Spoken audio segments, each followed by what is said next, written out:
June 18th, 2020. It's going to be a scorcher. Today we're going to the high 80s. The next 4 or 5 days going to be up in the 90s. Going to be our first hot weekend. The last few weekends have been cool. Right? The weather's been a roller coaster. Hot, cold, all spring in 2020. What a crazy year. But hey, join us today. We're going to go over the clay garden cure. We're going to show you what happened after the bad storm. To be continued. And what we're doing to bear with the heat, man. Bear with us. How to deal with the heat when growing in your patch. Today's video.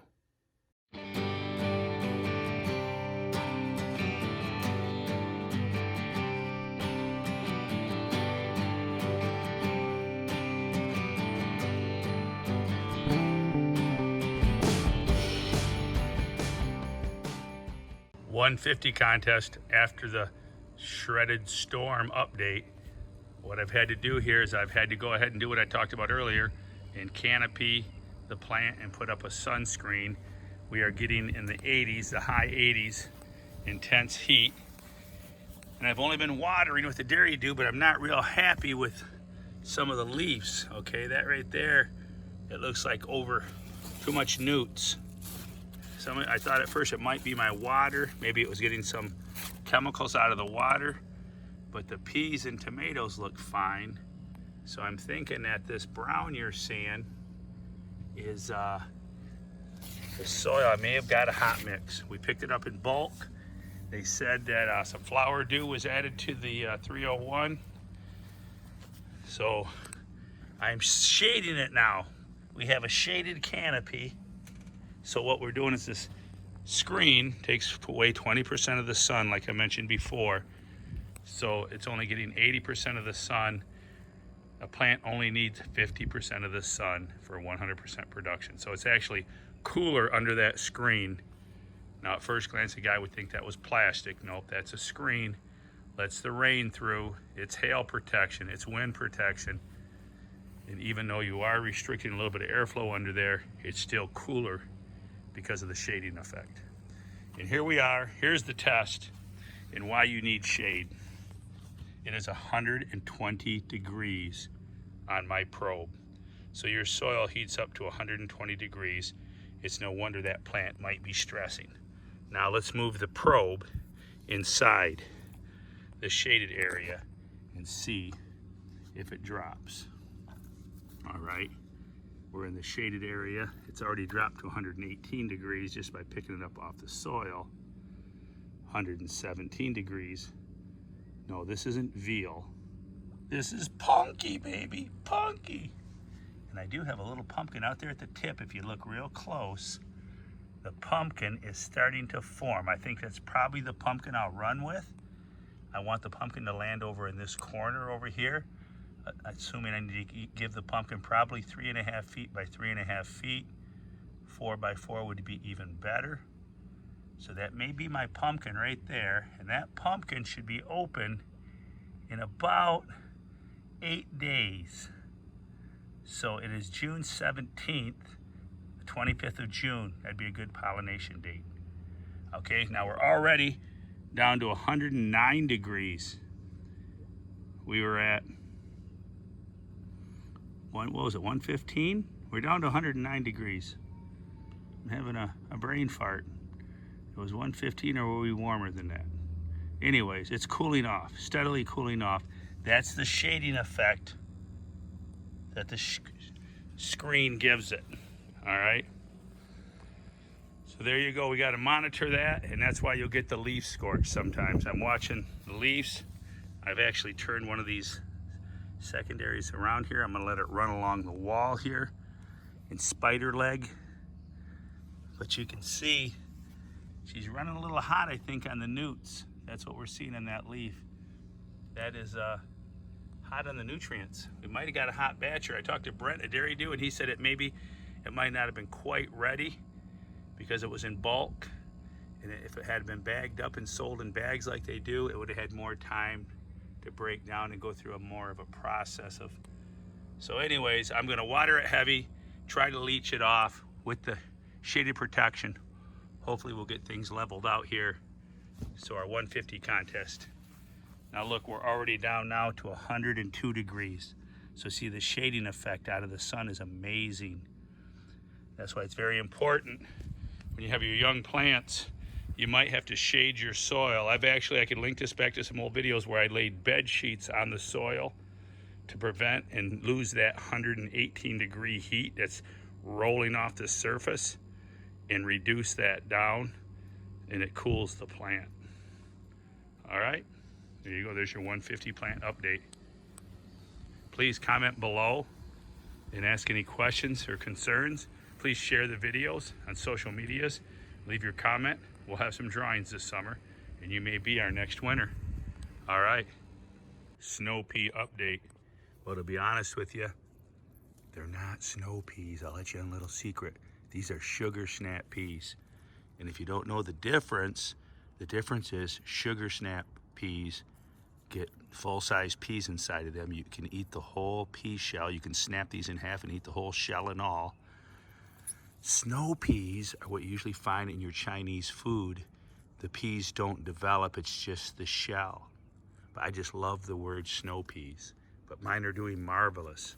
So I call these snow peas anyways because I just love the term snow peas because I'm in Michigan where it snows a lot. But look at this, there's peas everywhere. I'm loving me some peas. Can't wait this weekend. I think by Sunday, and we're in a heat wave. Look at this, just peas everywhere. They love the Veggie 301 Veggie Dew. And inside here, my jungle, this is the jungle. There's my colossal green pepper, 1 pound green pepper. And there's my tomato, the 10K tomato plant. So these peas ought to be done in about a week or so because the heat, we're in the 90s. We're gonna be in the 90s this weekend, 4 consecutive days, almost 90. These peas are gonna peter out quickly. But hey, we'll enjoy them while we can. Loving me some Dairy Dew, Veggie 301 in the pea pod. I guess next year I better put up a higher fence. Okay, there's the snow pea, really sugar pea update. Thanks for watching. All right, 14th. Back at Frank's, June 14th. We're back at Frank's. He's got his netting. His netting came in. Now this is relatively inexpensive netting that he said it cost. How much did it cost you? It was only $220. $220 for how big of a piece? Well, it was supposed to cover, though, it was 33 by 30, but it only came, I think, 30 by 27-ish. But great hail protection. Maybe 33, because it does go all the way down. It just didn't cover both sides. Well, it's great hail protection. It's also a really wind diffuser. Also, the big hard rain that beats the hell out of the plant. It's going to help break down that big heavy rains. That's what we had last week. That really helped with that. But the plant's looking beautiful. How long? You look like you got to be like 18 foot long by now, or yeah, 16. I would imagine if that's the. This is 30 feet and these are 10 feet each, so it's at the last one. I don't know, it's a little in, so I'd say about 18.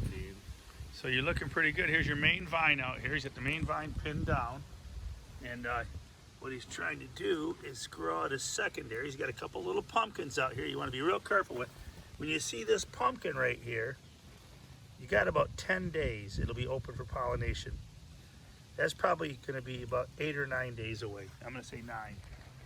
But here you got your secondaries that are starting to pop out. This one too. Yep, you got a little pumpkin there. Typically in the secondaries, I'll pinch those off, but you can leave them for now if you want. But yeah, you're missing your secondaries here because you pinched them off accidentally, not knowing. So what I'm suggesting is you either take the tertiaries. You can let these tertiaries right here grow. That's a tertiary off the secondary. Yeah. Let them grow backwards and fill in this corner. You should get a vine coming off of this stump. Yep, you got one right there. See right there? There's a vine right there on that stump coming off the back. If you let that vine grow out to where you're at. Now this little guy right here. Another one. See it? There's a little 3 incher right there. Let that vine grow out where you're standing and fill in this corner. Yeah. So what it basically is at this point, June 15th, we're looking at the race to grow as big a plant as you can before you set fruit. Yeah. And you'll be all right. With one of your problems is you're not getting a ton of sun. We need to call in a tree service and start dropping some trees. But yeah, those are some big trees. Probably gonna do that this week. Get some prices. Yeah. Try to get some more sun on them. Since it's not much hitting it. Tree services aren't cheap. I know my buddy with his truck and his professional equipment, he gets like $300 an hour. Yeah, easy. They said it was $300 just to drop that branch. The one crew that was doing the neighbors a couple weeks ago, just to drop it. Yeah. That one branch, not even cut it up or take it. So yeah. Oh yeah. We will see. So, but yeah, you're looking good. You're looking good, man. You got a nice long plant, beautiful green. My plants, my 150 plants are looking a little bit nitrogen bloated. Something was happening here, but I just sprayed some cool cow that's just a couple hours ago. So that's just wind damage. That right there, I got my plant at home on my 150 plant. We'll check that out. That's pretty rough too. Mine's rough. I mean, I got a lot of leaves like that from the wind damage. It cracked a lot of these. And then you can see. I think That's what scared me, but I don't know. The 301 might be a little high on the nitrogen because mine are looking a little bit bloated at home. But we'll go back to that for now. And this is just an update at Frank's. This is where he's at. Yeah. Going pretty good, hopefully. First year pumpkin grower. Hopefully get a little more sun on her. Get her to get as big as she can in here. Try to fill it all out. It's definitely growing long. All right. You're burying the vines at the nodes there. Yeah. You're doing everything right. So hey, all right. Good luck. We'll talk to you on the next update. Yep. Got to finish the drip tape and get that in for the next feeding. It's been cold, so feeding slowed down a little bit this last week. Haven't really fed it in a couple days now. It seems like 4 or 5 days, maybe. So yeah, time to get the drip tape in. Plant's pretty big. So, maybe you can just get them cut some holes in the trees, let some sun through a couple spots. Yeah, a couple branches at least. All right. We'll talk soon. We'll keep you guys updated. All right. Frank had a few questions. So what I'm going to do is I'm going to show you here, Frank. You take the camera. I'm going to show you what we're going to do here. He's got his little pumpkins in here, right here. And it's on this side of the plant. So the main vine's going to grow out. As it grows out, you're going to take, and as soon as you see the pumpkin get big enough size, probably in about 3 or 4 more days, you're going to pin the vine down with 2 sticks. And then you're going to turn the vine 90 degrees like this. You want to do it gradually in the heat of the day. If you got a stiff plant, you're going to do a little bit each day. You might start out by just turning it this much, then the next day this much, and then the next day this much. So what you're doing is you're turning that vine away. Here's your pumpkin right here. Here's the pumpkin. All right, and then this secondary right here, the secondary here will grow off the main vine. You can leave the tertiary on these, let them grow out. They can grow out like this, the tertiary. That will fill in this corner. Of course, your pumpkin here is going to eventually be about this big. It's going to get much bigger, like that big. So you probably eliminate the first tertiary or 2. But out here, these tertiaries out here will fill in this corner behind the pumpkin. So, and then over there, they call it a fork. If you want to grow a fork, you do the same thing over here. This secondary will grow out over here. And if you want to grow a fork, you let these tertiaries grow forward. Any secondaries after the pumpkin on the main vine will be cut off and severed off. All right? Those will be eliminated because that way you have the entire plant in front of the pumpkin feeding the pumpkin. That's called the pitchfork. All right, so this is a pitchfork plant. Grow your secondaries out, let the tertiaries pitchfork forward, then the whole plant is in front of the fruit. It's just one theory to grow. All right, so there you go, people. There you have it. The Bubba, I call it the bork, the Bubba bork, the fork. All right, Bubba's quick fix-it tip for the day. What do you do on a house with big old cracks, 1/2-inch cracks? You could use a buttload of caulk, or you could do it my way, the Bubba way. Look at the size of this crack. That's the Grand Canyon. And what I do is I use the Great Stuff foam and let it harden off for a day. And then I get out my fillet knife and I fillet. All right, this is great for 2 coating. All right, especially on this rough sawn, it's not going to look much different than the rough sawn lumber, especially from down on the ground. But I wouldn't hesitate to do that up close. Down stuck. Here's a knot hole. Let me show you a knot hole. Here's a knot hole where the bees get in there and make their nest. Wham, filled. Now what we'll do is we'll paint it, first coat it, which will give it a primer because the oil-based caulks will eat this. Once I first coat it, then I'll come back and caulk my smaller cracks with oil-based caulks. But there you go. There you have it. How to fill holes. Look at that stuff. Nice. All right, now we've first coated the wall and got a layer of paint. Well, actually it's solid color wood stain over top of the foam. And now I will take my caulk gun, Quad OSI, not my favorite caulk, but it'll do. I prefer Volcom. I love Volcom caulks. And we'll take and we'll caulk this, barking dog not included. And we will take and run this bead of caulk, filling the gap, because water gets in these cracks, and in Michigan the water freezes in the winter, and actually as it freezes and water expands, you're going to make the crack even get bigger. So now I can go over top of this because it's got a layer of paint on it. All right, so now the layer of paint will prevent the oil-based caulk from eating the urethane foam. And typically I'll have a glove on, and I'll just run my finger over this caulk, or I can take a piece of wood if you're a sissy and don't want to get this on your skin. There you go. Now once that's painted again, it'll look beautimous. Like we used to say in the 70s, that's beautimous. And I'll get a little bit more in here. There you go. There you have it. Bubba's quick fix-it tip. Filling big cracks with urethane foam. Play Garden Cure update. The plants are in the ground. Yeah, I know what you're thinking. Bubba, have you been drinking? No, the plants were donated. It's political. They had to be used. This is a challenge. We will see if they actually make it. I don't believe they were acclimated. I believe they were set out here non-acclimated. And this is what happens when plants are not acclimated. This is what you get. You get what you get, and you don't throw a fit. They're scorched, but stay tuned. I got a feeling we might be replacing these plants. Join us. Clay Hard Garden Cure for the summer of 2020. I hope you liked today's video.